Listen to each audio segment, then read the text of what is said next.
Welcome to this second cat video I'm doing in watercolour. I'm actually trying some masking fluid and I've masked out the white face and the left hand side of the body just to try it out. I've not used it before, so I thought I'd try it out on this cat, see if I like it or not. So obviously I've started there with some really wishy-washy um, burnt umber, and then the eyes I was going to put some wishy-washy green in. I'll put a bit on the nose there. I don't know why, because it's got masking fluid on it, so that's not going to come in anyway. So now I'm just adding a bit more um, burnt umber and burnt sienna. I think there's a little bit in there. And down the bottom here, with that bit I just used there, that was sepia, because it's a bit darker and a bit flatter than burnt umber. So I'm going to try it, and I just got some of that not long ago, so I'm using a bit of sepia just to strengthen it a little bit. And as you notice, I do it really wishy-washy, and I build it up in layers. I don't tend to go very dark at all very quick. Bearing in mind this is on Arties, and it's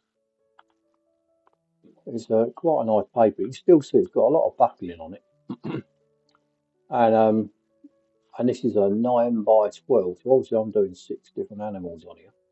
So these are only probably sort of 4 inches square or something like that. So they're quite small. So obviously if you do it bigger, you get a lot better details out of it. But because I've not had this artist, I've only been trying out this artist recently, so I thought I'd just do a few little studies, just sort of like, obviously you should get a lot better results if you're doing on a whole page. I'm rubbing out there the masking fluid, and I must say, I think now I've used it, I'm not really that much of a fan of it, to be honest. There's some more masking fluid there on the whiskers and stuff you can see on the head, which I haven't taken off yet, but I will at some point. So I'm just strengthening up the eyes a little bit more, and a little bit more, a little bit darker around the actual pupils. The nose I was using mainly uh, pink and a bit of the raw sienna-y browny stuff, just to map it out really. Under the chin here, and you can see here. I mean, I can see all the mistakes I'm doing on the voiceover. Sort of the face ends up too triangular shape. There's lots of things wrong with it, but it's good to do these little studies just to so you will improve. I'm pretty sure it is a lot more difficult because it is on such a small scale. So it's when you got eyes that aren't fantastic like mine, uh, it's not so clear. But maybe that's a bit of an excuse. I don't know. But anyway, so I'm trying to give a bit more form now to the nose, make it shut out a little bit more. And under the eye, because on the left hand side, it's meant to be a bit more in the light on the left hand side here, but the left of the body and the left of the face.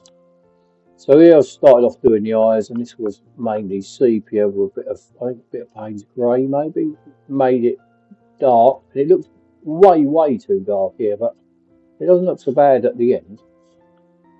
Putting in the little black slits that they have, and this obviously needs to be thicker around the eyes.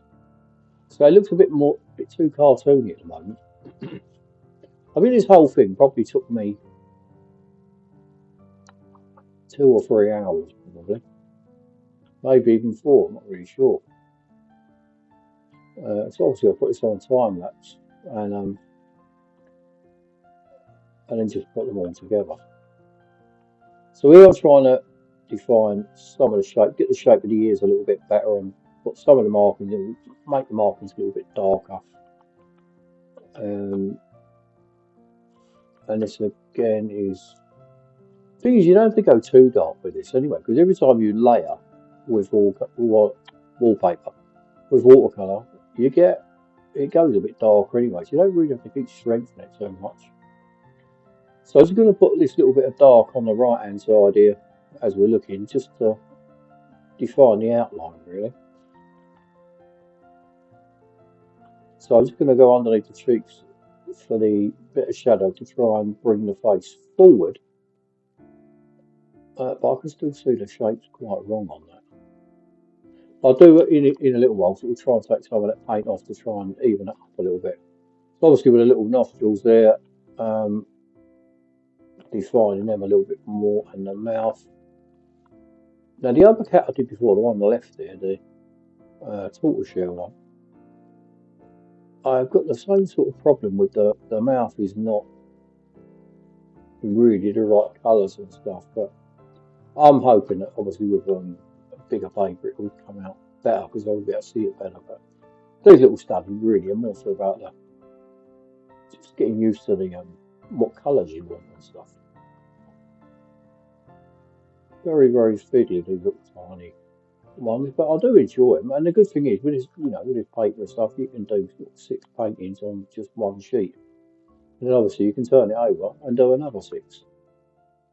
So if you're frugal or you just want to practice and stuff, it's a good way because the paper's quite expensive. And but that way you can practice, you get 12 paintings on one. So now I'm doing I'm rubbing out the rest of the masking fluid, and as you can see, it's come out quite horrible. So I'm going to try and hide some of them now with a bit more dark, just to try and thin them out a little bit. And I mean, it's not all of them white, but it didn't really come out very well on here, I don't think. So the masking fluid, I didn't really get much benefit out of it really. So I'm bringing the cheeks down a bit now on the side on the colouring, just to round the head off a little bit more. I'll put in a few of the little dots for where the whiskers are going to go. And then you can see me taking a bit of paint out of there to try and bring the shape of the face out a little bit more. And it did help, I think. So a little bit of shadowy on the side of that, strengthening the nose there, and then a little bit pinkier there, and just try and bring that, forward a little bit again. The actual the eyes look a lot better in real life than what they actually do on this video. They look very grey on there, but looking at the picture itself, they've actually come out quite nice green. Now all I've got here is some acrylic. I've not got any gouache or gouache, whatever you want to call it. So I'll just doing it with a bit of acrylic, and I'm going to try and hide some of these markings up which I didn't like. I can't get rid of all of them, but I'll get rid of some of them. So these eyes, they look pretty green when you're looking at the painting itself here. But on the video, it didn't really come up that well. Now mostly on here, I used a couple of flat brushes because this brush here, I just washed them all. So I didn't actually have them. I'm building the face up a bit there as well. So I didn't really want to use them. But so I used mostly flats to start with, and just at the end here, I used a little round one that had been washed a while, and I thought, oh, I better get that out. Anyway, that's it for this one. Hope you enjoyed it. See you on another one soon. Cheers.